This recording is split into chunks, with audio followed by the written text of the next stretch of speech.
Varovanie nie pre slabšie povahy. Vitajte. Los zubor. U videa blbostičky. Určite sa pýtate, čo sú blbostičky. Poznáte to, niekam chcete ísť a nemáte moc času, tak na to sú tu blbostičky. To budú krátke videá, ktoré si za tým pádom krátky čas môžete pozrieť a popri tom sa pri nich zabaviť. Tak prvá téma bude, ako sa mi darilo v Counter-Strike. Prepare to fight. Ale robím si srandu.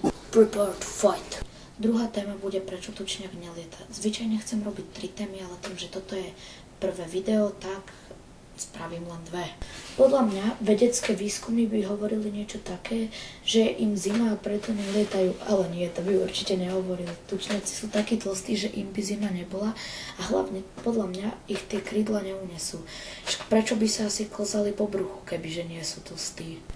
Tak to by na úvodné blbostičky stačilo. Poteším sa za každý like, dávajte komenty a veľmi by ma potešil každý jeden odber. Tak ďakujem. Tak teším sa na vás na budúce. Lúči sa Los Zubros. Bingo, bango, bango.